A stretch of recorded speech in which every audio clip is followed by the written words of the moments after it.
ئامادەکردنی پێشەواکان. بۆ جێبەجێکردنی فەرمانە مەزنەکە پێویستە پێشەوا ڕۆحیەکان کەسانی دیکە ئامادە بکەن بۆ پاڵپشتکردنیان کە ئەوانیش پرۆسەکە دوو ئەوەندە دەکەنەوە لە ژیانی کەسانی دیکە.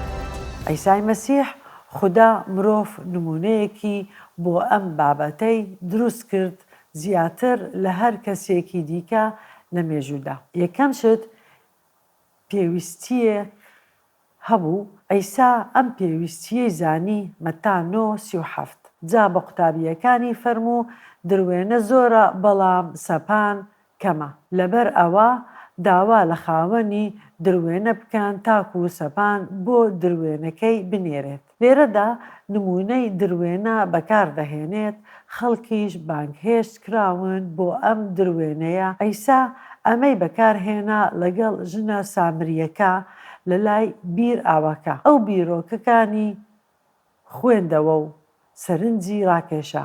ئافرەتێکی داوێن پیش بوو بۆ لای بیرەکە هات. ئەیسا هەموو شتێکی دەربارەی پێفەرموو کە 5 جار مێردی کردووە و ئەو پیاوەی کە ئێستا لەگەڵیدایە مێردی نییە. گفتوگۆکە گۆڕا بۆ بابەتی ئاو. هەروەها دەربارەی ئەوەی کە ئەیسا ژیانی تاهەتایی پێدەبەخشێت. هات بۆ ئەوەی ئاو لە بیرەکە ببات. ئەیسا پێی فەرموو کە خۆی ئاوی پێیە، ئەگەر لێی بخۆیتەوە هەرگیز تێنوت نابێ. گوتی باسی ئەو ئاوەم بۆ بکە.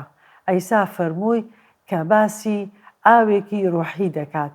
بێگومان ئەیسا باس لە ڕابردووی ئافرەتەکەی کرد. ئەوەی ڕوویدا ئەوەیە کە ژنەکە گەڕایەوە بۆ سامیرا کە شاری خۆیە و گوتی وەرن ببینن کەسێک هەموو شتێکی دەربارەی ژیانم پێگوتم دەبێ ئەوە مەسیح بێت. جاچی ڕوویدا یوحەنا 4:35 لەگەڵ قوتابیەکانی دەدووە لەسەر گردێک بوون دڕوانینە سامیرا. ئەی ئێوە ناڵێن پاش 4 مانگ کاتی دڕوێنە دێت؟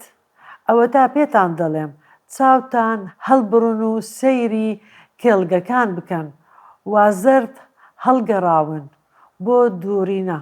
باسی کێڵگەکان دەفەرمووێ کە خەڵکین. ئەیسا ئامادەیان دەکات کەوا دەچنە نێو ئەو دروێنەیە. دواتر لە مەتا 10:1 ئەیسا دەفەرمووێ ئینجا ئەیسا 12 قوتابیەکەی بان کرد دەسەڵاتی پێدان تاکو و ڕوحی پیس دەربکەن و هەرچی نەخۆشی و نەساغی هەبوو چاکی بکەنەوە. وشەی قوتابی بۆ هەموو ئەو کەسانەیە کە شوێنکەوتەی ئەیسان، بەڵام لێرەدا جیاوازی دەکات سیفەتێکی نوێیان پێدەدات. ناویان دەنێت نێردراو، نێردراوی تایبەت.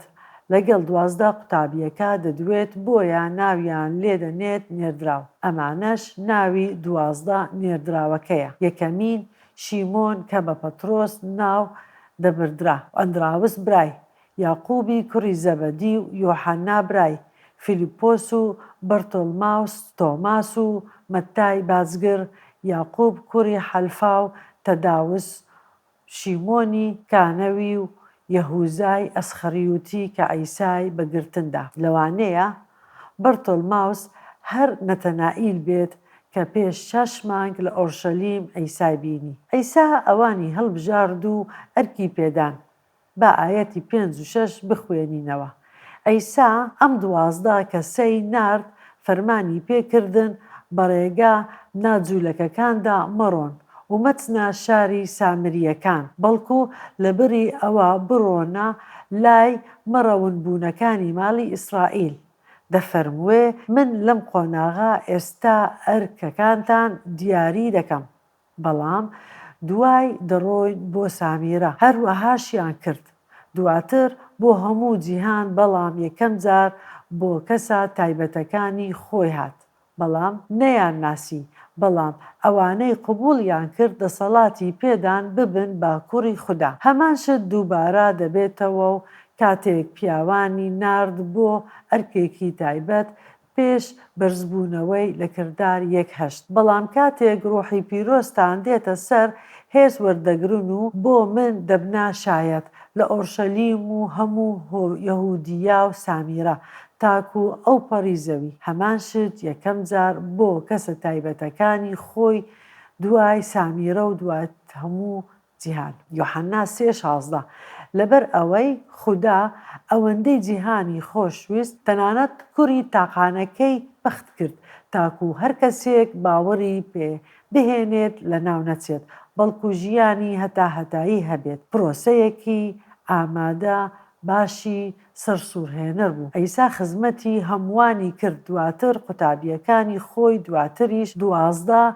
نێردراوەکان هێشتا جەخت لەسەر هەندێک لە قوتابیەکانی دەکرد. ئەگەر ناوی نێردراوەکان بژمێرین لە ئەنجیلەکان لە کردداری نێردراوان دەبینین زۆرترین ناو کە دووبارە دێتەوە ناوی پەترۆسە. لە ئەنجیلەکان 170 جار و لە کردداری نێردراوان 72 جار هەمووی دەکاتە 189 جار. دوای ئەوە یۆحەنا دێت ئەیسا بە سروشی ڕوحی پیرۆز سروش بۆ نووسەرانی ئەنجیلەکان دەکات کە چالاکی ئەم نێردراوانە تۆمار بکەن. یاقوب 18 جار، فلیپۆس 17 جار، تۆما تەنها 11 جار. مەتا لەگەڵ ئەوەش کە نێردراوێکی گرنگ 9 جار ناوی هاتووە. یاقوب کوڕی حەلفی 7 جار، لەباوس و شیمۆن 4 جار، یەهودای ئەسخەریوتی 22 جار لەبەر ئەو خیانەتەی کە ئەنجامیدا. بڕوانن چەند جار ئەیسا بەتەنها بوو لەگەڵ پەترۆس و یاقوب و یۆحەنا بۆ ئەوەی جەختیان لەسەر بکات. یاقوب یەکەم نێردرا بوو کە شەهید بوو.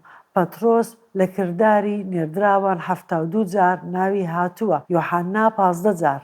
دیارە کە پەترۆس پێشەوا بوو یۆحەناش هاوکاری بوو. لە کردداری نێردراواندا زۆر جار دەربارەی پەترۆس و یۆحەنا دەخوێنینەوە و دەربارەی خزمەتیان و دامەزراندنیان بۆ کلێسا. جا ئەیسا جەختی دەکردە سەر 12 نێردراو بە تایبەت پەترۆس و یۆحەنا. ئەیسا ئەم بنەمایە پەیڕەو دەکات بۆ ئامادەکردنی ئەم پێشەوایانە. پۆلس ئەمەی تێگەیشتە بوو لە کۆتایی ژیانیدا لە دووەم نامەی بۆ تیمۆساوس نووسی. تیمۆساوسی دووەم 2:2 ئەوەی لە بەردەم چەندین شایەتدا لە منت بیستووە بە خەڵکی دڵسۆزی بسپێرە کە لێهاتوو بن بۆ ئەوەی خەڵکی دیکەش فێر بکەن. ئەمە بنەماکەیە.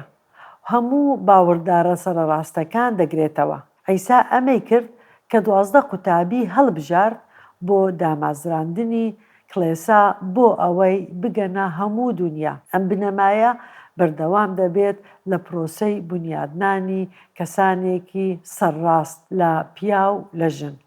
چونکە لە ئەفەسۆس 4:16 دەڵێت بەهۆی مەسیحەوە هەموو کلێسا لە خۆشەویستیدا گەشە دەکات و خۆی بنیاد دەنێت وەک چۆن ئەندامەکانی لەشی مرۆڤ تێک هەڵکێشراون و بە جومکەکان بەیەکەوە بەستراونتەوە هاوکاری یەکتری دەکەن. ئاسان نییە بتوانین ئەو هاوسەنگیە بپارێزین لە ڕووی ئامادەکردنی کەسانی دیکە وایە. پرسیاری پەیڕەوکردن ئەمەیە بە چ شێوازێک دەتوانین بنەمای دوو ئەوەندەبوون بە شێوازێکی کارە ئەنجام بدەین لە کلیساکانمان. دەبێ گوتەی پۆلس لە ئەفەسۆس بەجددی وەربگرین کە دەڵێ ئیتر مەسیح بە هەندێکیدا ببنە نێردراو، هەندێک پێغەمبەر، هەندێک مزگێنیدەر، هەندێک شوان و مامۆستا. 12 قوتابیەکە نێردراو بوون. زۆربەیان پێغەمبەر و مزگێنیدەر بوون. لە پەیمانی نوێدا مزگێنیدەری تاک هەبوون. تیمۆساوس و تیتۆس شوان و مامۆستا بوون. کەسانی دیکەش هەبوو بۆ ئامادەکردنی گەڵی پیرۆزی خۆی بۆ کاری خزمەت بۆ بنیادنانی جستەی مەسیح. ئەم تەحەدایەمان هەیە بۆ جێبەجێکردنی ئەم بنەمایە و کەسانی دیکە ئامادە بکەین. با پێکەوە بنەماکە بخوێنینەوە. بۆ جێبەجێکردنی فەرمانە مەزنەکە پێویستە پێشەوا ڕۆحیەکان کەسانی دیکە ئامادە بکەن بۆ پاڵپشتیگرتنیان کە ئەوانیش پرۆسەکە دوو ئەوەندا دەکەنەوە لە ژیانی کەسانی دیکە. ئەیسا ئەم بنەمایە پەیڕەو کرد. پۆڵسیش پەیڕەوی کرد. ئەمەش نمونەیەکە بۆ هەمومان. تەحەدایەکی گەورەیە کە پێشەوای وا پێدا بکەین کە ئەرکی خزمەتکردن هەڵبگرین. بۆیە پێشەوای زۆر لە کلێسای مەسیحدا هەن، بەڵام پێویستیمان بە پیا و ژن هەیە بۆ پاڵپشتیکردنی خزمەتەکە. دەکرێت خزمەتەکە لە گروپی بچووک بێت و کەسانێک ڕابهێنین بۆ پێشەنگایەتی ئەو گروپانە. ئەیسا ئەم بنەمایەی پەیڕەو کرد، پۆڵسیش پەیڕەوی کرد. ئەمڕۆ بنەمایە بۆ ئێمەش.